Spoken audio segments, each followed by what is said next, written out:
It's not about putting your head down, doing the hard work, and letting the hard work speak for itself. It's about navigating what I call these unspoken rules.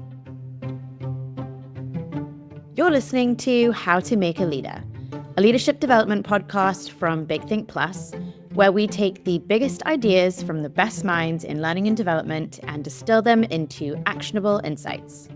I'm your host, Hannah Beaver. Today, I'm going to let our guest's bio do the talking.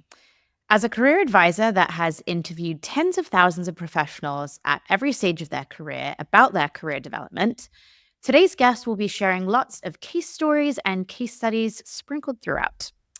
Gorick Ng is a career advisor at Harvard College, specializing in coaching first-generation low-income students. He is a faculty member at the University of California, Berkeley, where he teaches the unspoken rules of career navigation. He is a Wall Street Journal bestselling author of The Unspoken Rules, Secrets to Starting Your Career Off Right, and has worked in management consulting at BCG, investment banking at Credit Suisse, and has researched with Managing the Future of Work project at Harvard Business School. He was named by Thinkers 50 as one of 30 thinkers to watch in 2022 and is a regular speaker at some of the world's largest companies such as GE, IBM, and Google. Gorick is a first-generation college student, is a graduate of Harvard College and of Harvard Business School.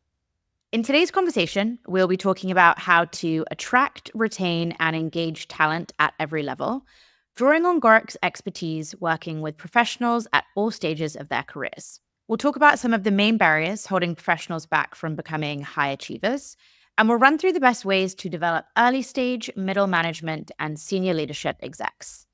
We've got a lot to cover, and Gorick has a lot of stories to share. So let's meet the man of the hour. Gorick, it is great to have you with us today. Can you just tell me a little bit more about your personal story? I know you're an expert in career development, so I'd love to hear about how your career has unfolded. Sure thing. Well, if you were to go on to LinkedIn and to stalk me, you'd see that I'm a Harvard career advisor, a faculty member at UC Berkeley, Wall Street Journal bestselling author. That's all the social media externally facing aspect of me. What people often don't hear about is my first generation low income college upbringing, proud son of a working class single mom who left school when she was 12 years old. And when I was 14 years old, I ended up learning to write my first resume. It wasn't for me, though. It was for my mom when she was laid off from her sewing machine factory job.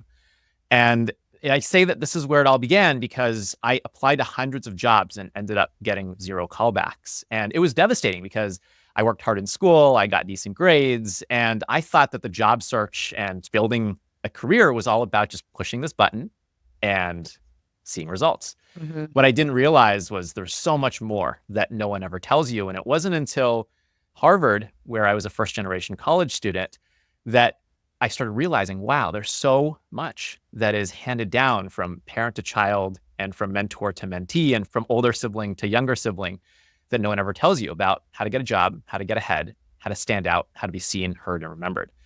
And I can still remember this experience of mine where I was walking home from the library one day and I saw a bunch of my classmates who could call their parents CEOs and politicians and doctors and lawyers. They were dressed up in suits and ties and they were off to an invite-only networking event that was put on by an employer. And it was because they didn't just walk up to that networking table, as I did, and sign in and take the free swag and walk away. They were building relationships. They were having coffee chats. They were saying the right things to the right people at the right time in the right sequence. And they walked away from this career fair with coffee chats and interviews and then eventually job offers. So it was just experience after experience after experience that led to me realizing, wow, it's not about putting your head down, doing the hard work and letting the hard work speak for itself. It's about navigating what I call these unspoken rules. And I've now made a career out of demystifying these unspoken rules for those coming after me. Well, I'm sure many are very grateful for you for putting a lot of these rules in writing. I've read the book myself. It's a very practical toolkit and guide. And I know you also have flashcards and online resources as well, which I'm sure folks find very, very helpful as well. Well, thank you for breaking that down. I'd love to know, you've worked with hundreds, if not thousands, of students and professionals to develop their own career journeys. as well as countless organizations, a few I mentioned in the intro, on a mission to level the playing field for talent of all backgrounds. Do you have a highlight or favorite story to share? I do. And I just heard it recently from one of my best friends from Harvard Business School who went to an elite undergrad institution, who had amazing work experience, and who ended up at a mid-sized startup. He's a high performer, one of the smartest people I know. And he had a great manager as well who looked after him and wanted him to get promoted as much as he wanted to get promoted himself. My friend went to his manager, had that conversation tactfully, and his manager said, "Oh my goodness, absolutely. Let me talk to my manager to see where we can get the budget, and I think it's going to be a no-brainer." The manager comes back a week later and says, "Hey, I've got a slight problem. My manager doesn't know what you do." And and just even gauging from your facial expression, it's like, wait, what? Yeah. One of the smartest people I know, one of the most hardworking people I know, who did amazing work, has a manager who loves him, can't get promoted because people higher up don't know what he does, let alone that he even exists. And so what's the lesson here? Well, it's that it's important to be seen, to be heard, and to be remembered. And it's important to be in those rooms where the higher ups are evaluating who's who. It's important to be visible. And it's important to demonstrate that you could be running the show one day and that people should take you seriously. And I mention this because it's not a story just for that intern or that contractor who's trying to turn their temporary role into a full-time position. It's not just about being in your early career. This is a lesson that's important for all of us because you can be the most hardworking, diligent, smartest person in the room and still not get promoted for the same reasons as my friend, which is that you're not visible enough. And visibility comes down to those unspoken rules of putting yourself out there.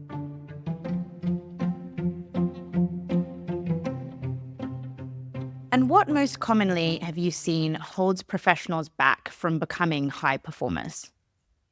I'd say it's first a knowing problem and then it's a doing problem. So starting with the knowing problem, which is my lane, the reality is many professionals don't know the hidden rubric that underpins successful careers. And I talk about this in the very first chapter of my book, where I introduce a framework that I call the 3 C's, which stand for competence, commitment, and compatibility. And the idea is the minute you show up, whether it's in a coffee chat, an interview, a cover letter, a resume, or a client meeting, or your first one-on-one with your manager, the other person is sizing you up and they're asking themselves 3 questions. Can you do this job well? As in, are you competent? Are you excited to be here and to grow here? As in, are you committed? And do we get along? As in, are we compatible? The 3 C's. Your job, and frankly, all of our jobs, and this includes the CEO of your company, it's to convince others that you are in fact competent, committed, and compatible, and that you deserve other people's investment, that you are going to be a future leader that people should invest in, and that people actually want to sit beside you and work with you and to see you succeed as well. And I mention this because this is the hidden rubric of career building. If you can demonstrate all 3 C's all the time, you will be seen as a high performer. You will even be seen as a high potential, and you will get further faster towards your career goals. The problem is you won't hear these rules in your company orientation, but you'll hear it maybe if you get to that point behind closed doors where someone is up for promotion and the committee is like, this person just doesn't get it. And unfortunately, this person who doesn't get it isn't in the room and may never even hear about it. But someone somewhere is saying something about them that's hindering their progress because they either overshot their 3 C's and came across as a know-it-all, or undershot and came across as apathetic or disengaged. And so the first step is to just recognize that these rules exist and to make everybody aware that this is how you're evaluated. And what systematic barriers have you seen that prevent professionals from accessing the tools that they need to succeed? It all begins with awareness, and awareness comes down to who you know, which then drives what you know. So if you grew up in a professional household where you're overhearing your parents take conference calls and sell and put themselves out there, this is all going to be common sense. However, if you didn't grow up in that white collar professional class, you may not experience these things until far later in your career, if ever. And this is where I come in, where I work with companies to get their early career and other employees up to speed before they even show up on their first day. How do we get folks up to speed before they even show up? And then once they show up, the clock starts ticking, because I poll these employees all the time and I ask them, at what point have you already made a decision that this is not a job for you? And that you're secretly looking left, looking right, and looking for another job? And people say it's basically that first week. So how do we make sure that everybody coming in who you've invested so much time in and energy in and resources in as a company actually ends up staying and being engaged and hopefully thriving here? So a lot of it has to do with level setting, fancy speak for just getting everybody on the same page around these are the expectations. This is what you can expect. These are the behaviors that will be rewarded. Now it's up to you. Once you get everybody on the same page, then it's not a competence problem anymore. It's a commitment problem. And of course, not every job is going to be the best fit for everybody, but you don't want people leaving your organization because they just didn't know. That's a big shame.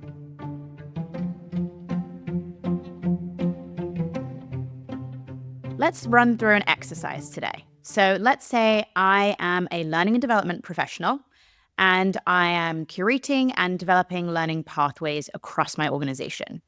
I think it'd be helpful to think of this in kind of 3 learner profiles. First, the early stage career professional and individual contributor. Second, the mid-level learner who is perhaps a team and people manager. And then third, the senior leader. So let's start with group 1, that early stage professional and individual contributor. How can L&D teams align the unspoken rules with long-term skill building for those entry-level employees? I'd say there are 3 key phases to keep in mind. The first is before someone even joins the company on their first day, so that period between when they first get their offer letter and when they show up. The second is that first day/first week. And then the third is what happens after. When it comes to this first phase, it's easy to overlook because we assume that, well, they're not even here yet. Why care about them? And secondly, it's also a phase that we may not necessarily empathize with anymore because it's been a while since we've had our first job or internship. But there's a lot of anxiety that brews beneath the surface from when someone gets that offer letter to when they step foot in your organization on their first day. People are thinking about, okay, how do I dress? Where do I show up? What do I need to know? Do I have the skills, especially if I'm switching careers or I don't necessarily have the background as some of my peers? So organizations can do a world of good if they did 2 things. Number 1, sent emails to get everyone onto the same page around, okay, we know there's probably a lot of anxieties that may be circling around your head. Here are the 3 things that you can do to set yourself up for success. These are optional, but just here are the 3 things.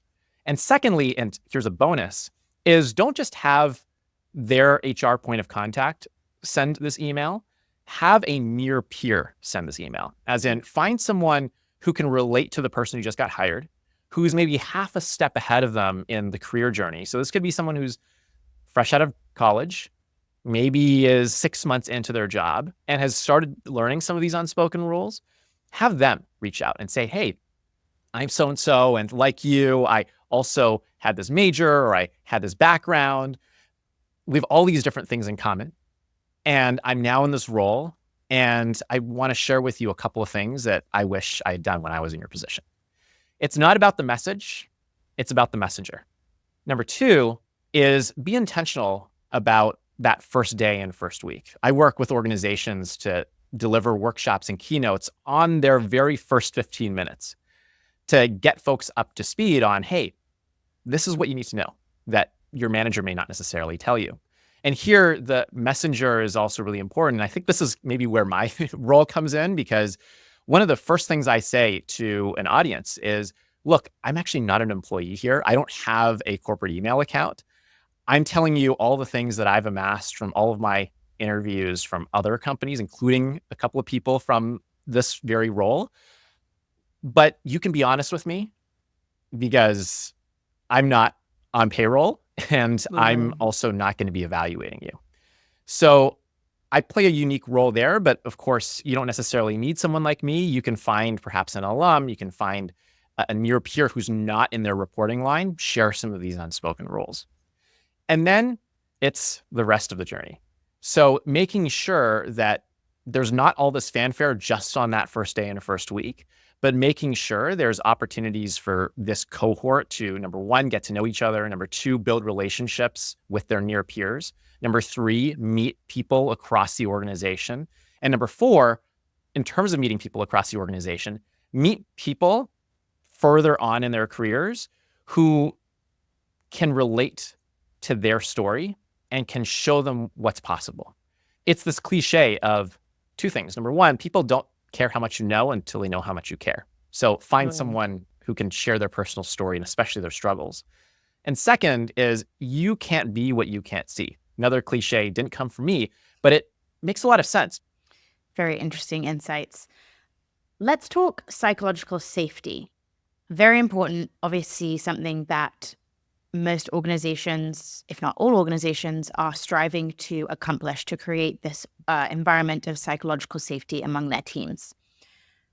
So how can organizations create environments where early stage professionals feel safe to ask questions and take risks early on in their careers? I'd say it's two things. Number one, engaging external partners, speakers, and coaches. And two, having near peers be a part of one's network in the organization. So let's talk about external speakers. But what I like to do in my sessions is a lot of anonymous polling, where I'll have folks scan a QR code and answer a few questions like, what are you most anxious about when it comes to your future career in this organization? Or, hey, it's been a few weeks or a few months. What is something that has caused the most frustration? Here I'm asking for all those negative feelings, which you may not want to ask about, but that you can be sure is brewing beneath the surface, regardless of whether you tease it out of people. And what I do in my keynotes is I will poll folks and I will let all the responses show up on the screen behind me in real time without asking any questions around who you are and who's submitting these responses. I just hear this gasp or the sigh of relief in the audience, because people start seeing some of their thoughts echoed, like, oh, there's so much red tape. I'm having a really hard time seeing the impact of my work. Or I'm twiddling my thumbs and I'm bored. Or I'm so overwhelmed right now. We are so short-staffed. I don't know if I can handle this. Or my manager is always MIA and I'm not getting any feedback. Or I'm scared and worried about the future direction of our company because I keep hearing about layoffs and hiring freezes and restructurings. You want to know about what folks on the front lines are whispering to each other. And having somebody external, ideally, do this polling and show those results in real time can help you help them help you, because you're going to get this information out of this population that you want to know, that you should know, and that can help you make better decisions as an organization. And then the second is having near peers involved. So what I often hear from organizations is, hey, we have a mentorship program, but no one signs up. Or I just met with my mentee and we had a great first meeting, but it's crickets and tumbleweeds from there. Why? Well, it's because it's a bit too contrived. Relationships, if you think back to your closest friends, chances are they weren't just assigned to you. Maybe they were your university roommate, and maybe it was a random system. Maybe it was serendipity that brought the two of you together. But that's the point. That it's not necessarily about you were matched with this person in this Excel spreadsheet. Now go on and become best friends. You need to build these organic moments for people to meet each other, to build trust with each other, to follow up with one another. And what I notice is mentorship programs often are oversubscribed by mentors and then undersubscribed by mentees. And so it's clearly not because people don't want to be mentors. It's that people don't know how to be good mentees. People don't know, what am I supposed to say to this potential mentor of mine? What am I allowed to talk about? How do I follow up with them? And so this is where I do a lot of work around the self-help. I have a love-hate relationship with this term self-help, but I think we need to do a better job of equipping early career professionals to make the most of these opportunities, because organizations spend a lot of time, a lot of resources, a lot of energy in developing these mentorship programs, and people just aren't biting, not because they don't want to engage, but because they don't know how to. And this is where some of these unspoken rules need to be demystified.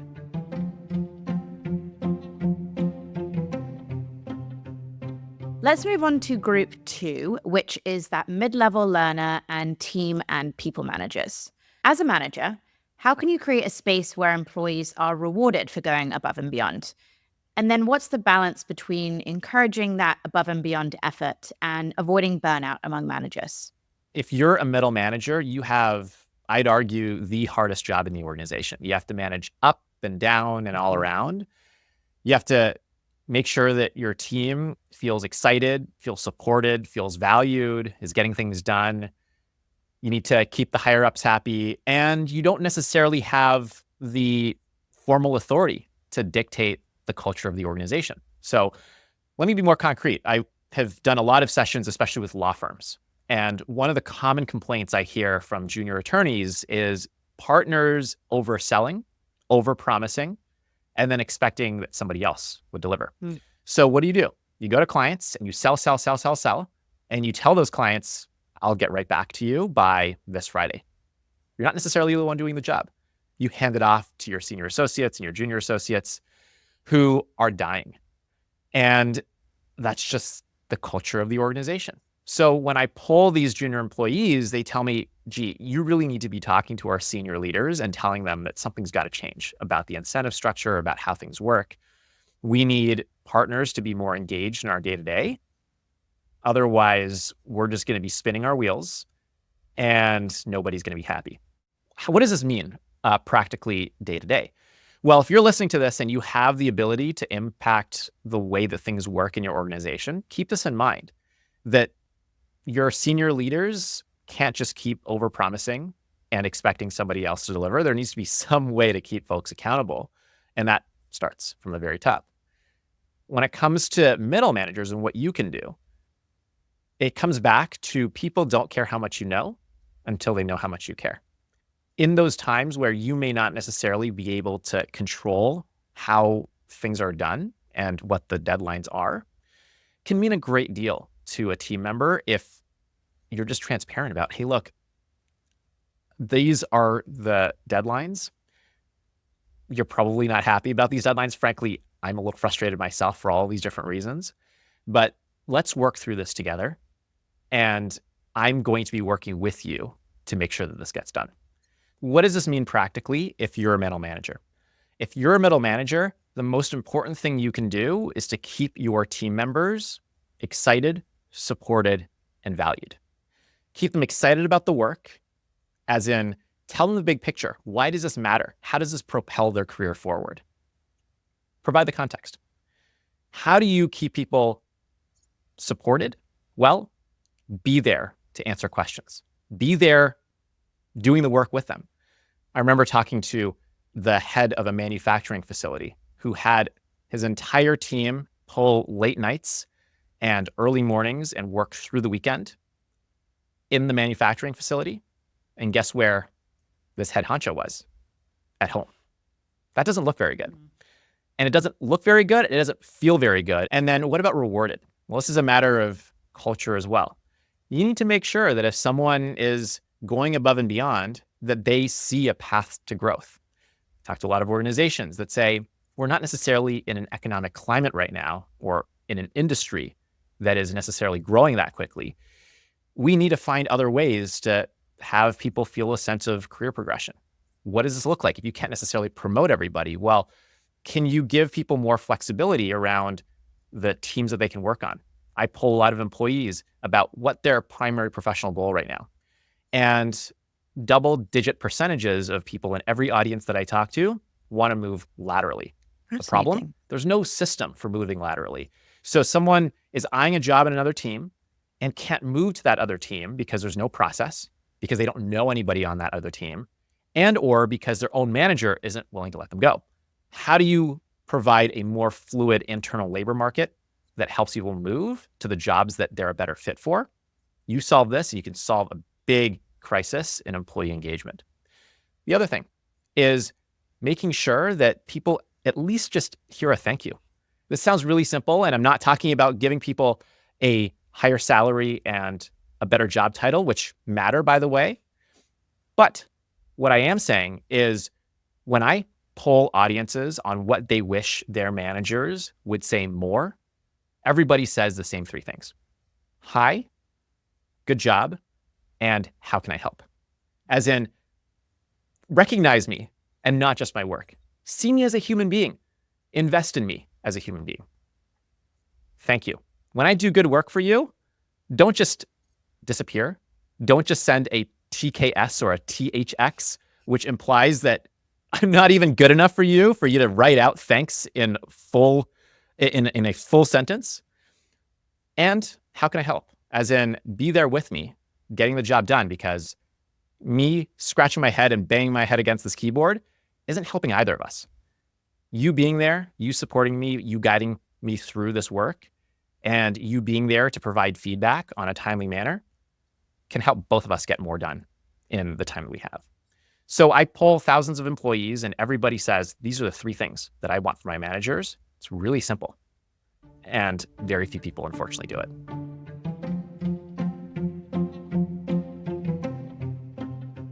Let's move on to group 3 of our employees in our workshopping session, and that is senior leaders and those in the leadership pipeline.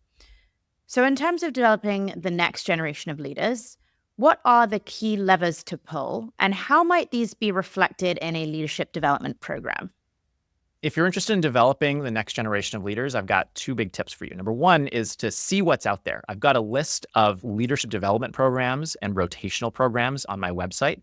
You can go on to gorick.com/early career employers, and you'll see a list of the Fortune 500s and beyond that have thoughtfully designed programs that have people come into the organization, rotate through different functions and departments. The beauty of creating a leadership development program or a rotational program is that you have people be able to try out different roles in your company, see the interconnectedness between these departments, and then ultimately defer their decision until a later date at a point when they have a little bit more of an idea of where they might want to fit into the bigger picture.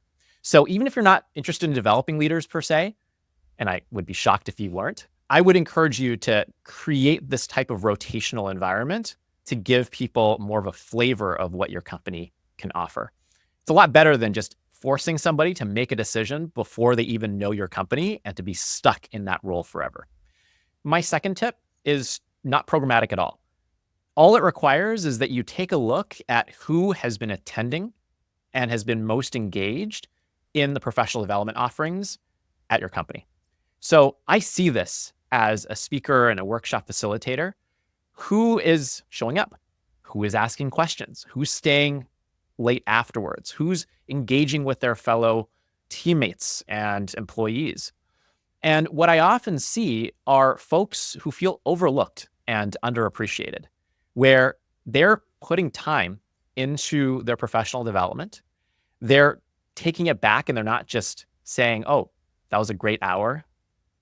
It was corporate entertainment, and let me now move on with my life. They're actually following up with me.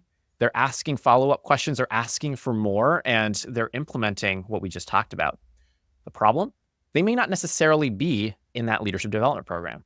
They may not necessarily be the favorite of leadership because they don't have the networks in the organization to be in those closed-door meetings. And here's an inconvenient truth about corporate America. Every organization has first-class citizens and second-class citizens. Are you at a hardware company? Your hardware engineers are probably your first-class citizens. Your software engineers, maybe less so. The opposite may be true if you're at a software company. For those who may be working in a service sector or retail environment, I often see two entry points in your organization. There are those who get into your organization at the front lines, who are working at your stores and who have zero career ladder above the store level. And then folks who swoop in at the corporate level who have a path to leadership. What would it look like for you to identify hardworking, competent, committed, and compatible talent at your stores so that if they're interested in a salaried role higher up at HQ, they have the path to do so? Just because someone starts off in your store or at the retail level doesn't mean they don't have what it takes to become the next CEO. In fact, we have many examples out there of people who started off at that level. You just need to have systems in place to identify that talent, because otherwise you're relying on people's savviness to break through. And savviness, as we've talked about, isn't a matter of desire. It's a matter of maybe someone whispering in their ear. And that's a function of privilege, of social capital, of who they have in their network telling them how things really work. How can we expand the leadership pipeline to be more diverse? And what are some actionable steps to take to ensure that this happens? If you're interested in diversifying your leadership pipeline, the first step is to just define what diversity means to you. And diversity is more than just what's observable, race and gender. It's a matter of the things that are not necessarily observable, at least at first glance. Could be educational background, could be age, could be neurodiversity, could be work experience, could be nationality, could be military backgrounds, could be folks who are returning to work after having taken some time off for caregiving duties, could be folks who don't necessarily come from the backgrounds that you've traditionally been hiring from. What I would encourage leaders to think about is, what perspectives are we not accounting for that we need as part of our decision-making process? Because it's just going to help us reach our business objectives more quickly and more effectively. What does this look like? 5 steps. Number 1, how do you attract the right talent? How do you get them through the hiring pipeline? How do you get them to show up as a high performer? How do you get them to be engaged once they show up? And then finally, how do you make sure that they have the tools that they need to continue progressing in their careers? So think of your hiring and leadership development pipeline as a continuum. You need to first market yourself to job seekers who may not necessarily even know that you exist. You need to make sure that they're navigating the job search process and giving you substantive answers to their interview questions. I was recently working with a Fortune 500 industrials company that wanted to diversify its leadership pipeline. And they realized that the population that they were not reaching were non-target schools. So they looked at their hiring stats and they noticed that they're typically just hiring from about 3 to 5 major universities. They're missing out on a massive swath of the population. So what did this mean? Well, they had to identify first the schools that they wanted to reach, and they wanted to reach more community colleges. They needed to make sure that the student leaders on those campuses spread the word and, first of all, get hired by the company. Then they need to make sure that once this person gets hired, that they feel like they belong. This means finding someone in the organization to reach out to them, to mentor them, to stay in touch with them, and making sure they have all the supports that they need to continue developing in their careers. And then we noticed that once these talented individuals showed up, they couldn't necessarily identify with anybody that's higher up in the organization. So we started thinking about, what would it look like for senior leaders to rewrite their bios, not just in terms of the departments that they've led and the titles that they've had, but their personal upbringings. What were the challenges that they experienced in the earlier stages of their career that someone in the organization could find more relatable? When it came to being more vulnerable in these executive bios, we started looking at tiny things that can really add up in terms of, did this person switch majors? Did this person go from a community college to a 4-year institution? Did they take time off? Did they have to emigrate from one country and immigrate to another? Did they have to start all over again? Did they suffer from imposter syndrome? Are they an introvert? These are small but significant things that form our identity that you often don't get until you're deep into a conversation with this individual, that we realize that these senior leaders could disclose voluntarily and humanize them. So, from all of your interviews with leaders and professionals, what are the traits that most leaders have in common, and how did they get there? What does it take to be a leader? It's 5 things. Number 1, strategic thinking. 2, clarity of communication. 3, role modeling. 4, effective decision-making. And 5, tactful resource allocation. What do I mean by each of these? I'm going to take this slightly out of order, but let's start with role modeling. You can't give off the sense of, well, it's just a do as I say, not as I do kind of environment. Because it may work the first time, it won't work the second time, and you will rot your culture if you continue doing this as a leader. When it comes to strategic thinking, this is all about being able to look up from your day-to-day work and see the big picture. What's going on in the world? How is it going to affect you, your company, your competitors? And what's your point of view around where the future will be and where your organization needs to be as a result? Then you need to have clarity of communication. You can't just be a brilliant mind. You need to be able to articulate it in a way that everybody can follow. You can't just speak in business jargon. You need to simplify it down to a sentence or two that even perhaps your own kids or your own grandparents would be able to understand, even if they were outside of this function or industry. When it comes to efficient decision-making, I see a lot of leaders who read a lot, think a lot, pontificate a lot, but they trip over themselves about, should I take path A, B, C, D, E, F, or G? And you need to make efficient and effective decisions because there's a lot of other people who are looking to you. And so if you can't come up with a decision, you're going to change your mind constantly, waste time, waste resources, and let employee morale slip away. And then finally, it's about resource allocation. And in life, you have time and you have money. And the most effective leaders know what resources to allocate towards what projects, what to insource, what to outsource, what to do yourself, what to do with external partners, who to bring on as a full-time employee, who to have as contractors. And this is all a matter of resource allocation. When I take a step back from all of the people that I've met and all the interviews that I've conducted, I've noticed that there's a difference between being a manager and being a leader. And it's important to know how to do both. Leadership is a bit different from management, which I see as the day-to-day oversight of teams, of tasks, of deliverables. And management comes down to 3 things: keeping people excited, supported, and valued. You keep people excited by sharing the vision and articulating it in a clear and concise way. You keep people excited by showing the impact of their work. You keep people excited by showing how small tasks that may seem menial on a day-to-day basis can really add up to big results that we should all be proud of. When it comes to having employees feel supported, this means working with them, being responsive, providing feedback, being a good coach.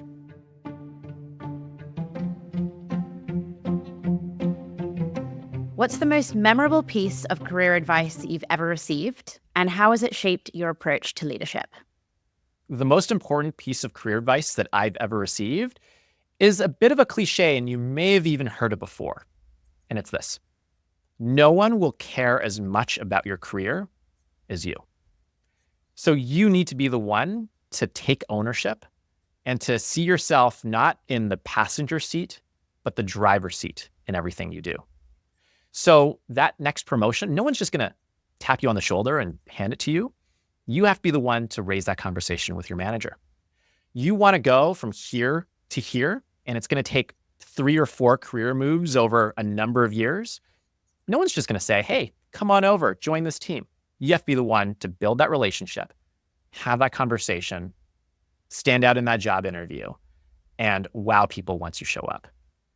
And no one's going to say, hey, how about you join me at this career building opportunity? You have to be the one to invite yourself. So you, not your manager, not your coworker, not the CEO of your company, you are in charge of your career. Thanks for listening. For more from Gorick, check out the show notes where we've linked his newsletter, book, and website, which has helpful resources like online courses and flashcards. For more from How to Make a Leader, make sure you subscribe so you never miss an episode. We'll be back next month and every month with another expert in L&D. We'll catch you next time as we learn how to make a leader.